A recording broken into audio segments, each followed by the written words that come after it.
What's up YouTube, how you doing? This is Mr. Tybox123 and in this video I'm going to be bringing you my unboxing and first look at this, the new LG Nexus 4.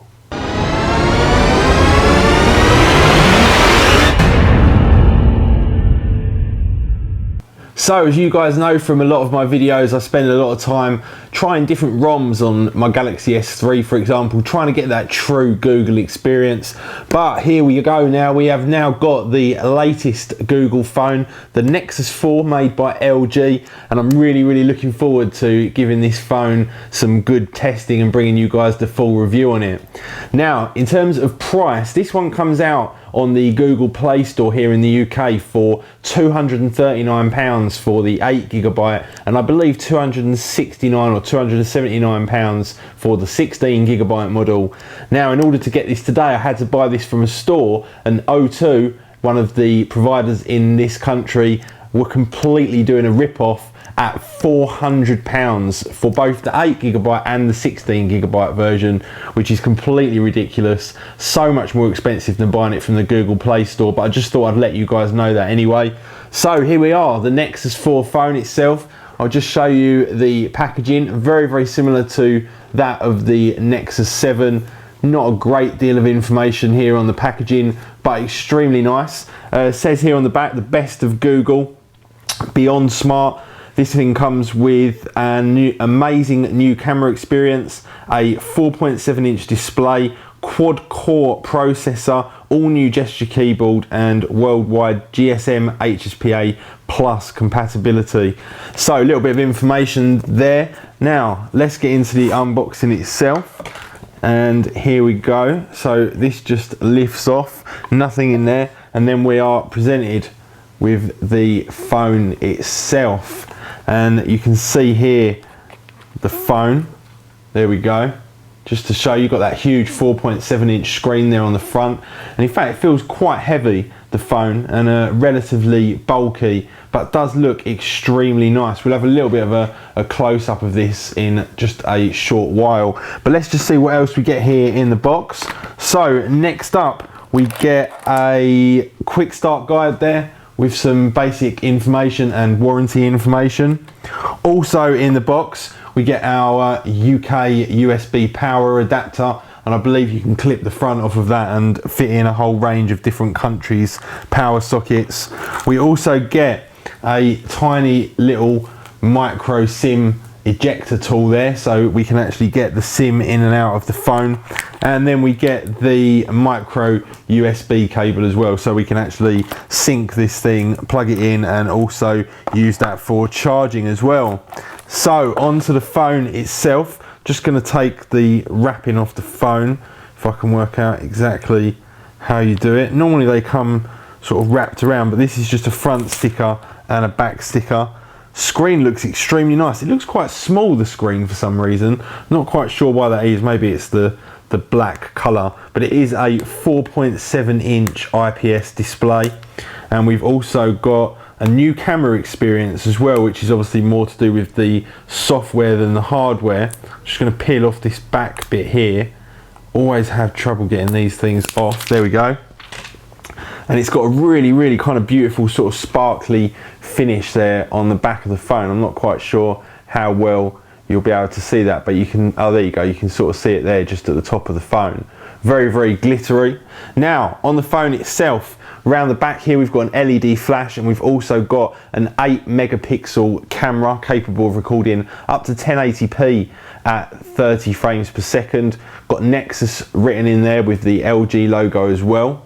On the top we have got the 3.5mm headphone jack along with a microphone.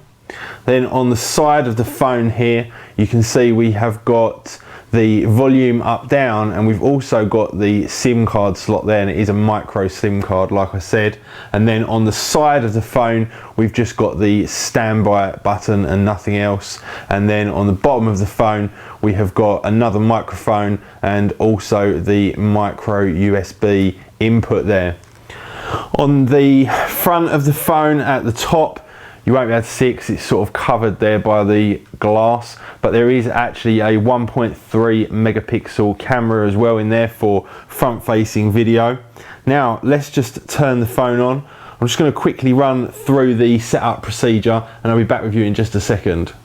So here we are guys, I just wanted to give you a bit more of a close-up of this new Nexus 4, and I've gone through the setup procedure now, so I'm just going to power this on, and then you can actually see we're straight into the new lock screen and then straight into the new operating system. So let's just have a little bit of a look at the camera itself. So asking, remember your photo locations for GPS, so there we go, and then we are straight into the camera. And now it's just asking us to touch to focus. Kind of cool little new interface there. I haven't really got anything to, there we go, we can just focus on that. Focuses extremely quickly actually, and it's kind of cool that you've now got these context menus, so you can do this from anywhere on the screen and go in and actually change your settings rather than having a menu system over on the side. So anywhere you touch on the screen, you can actually go in and alter the settings. You can just hold down and change that wherever you want. We can go straight to the settings or pretty much anything we want. And we've also got that really quite nice and fast touch to focus as well with that cool sort of interface. Now back to the home screen. Just have a little bit of a flick around some of the applications, and Google have actually decided to change some of the core system icons again, but let's just have a quick look through what we've got here. Let's just go into the YouTube application and take a look at that, see if anything's changed there, because obviously this new phone is now running the new 4.2 Jelly Bean operating system, so slightly more advanced in terms of version numbers than the previous 4.1 that we saw on most of the other devices. Let's just go into the about here and take a look at that. Android version 4.2. If we just click that a few times there, you can now see we've got the 4.2 Jelly Bean logo, and there we go, got the extra screen there where we can mess around with the jelly beans. But let's just take another quick look around the hardware where I've got this on close up, just so you guys can hopefully get a better feel for the actual finish of the phone. So you can see that kind of sparkly sort of back that it's got on it. Maybe if I bring it up a bit closer, you might be able to see it better. It's very difficult with the reflections to be able to see it, but it has got a very kind of sparkly, nice feeling, nice looking back to it, and it actually feels extremely nice in the hand as well. Nice and sort of got a nice weight to it. Build quality seems to feel quite decent as well. Definitely better than the previous iteration of the Nexus phone that we had, the Galaxy. And I'll be very interested, like I say, to test this phone out over the next few weeks, and obviously I'll be bringing you guys a full review as and when I'm finished testing the unit, and we'll also do some videos on the quality of the cameras as well and just see how that compares to some of the other latest smartphones like the S3 and also the iPhone 5. Anyway guys, thank you very much for watching. Please do hit that like button for me, and I will see you all in the next video. See ya.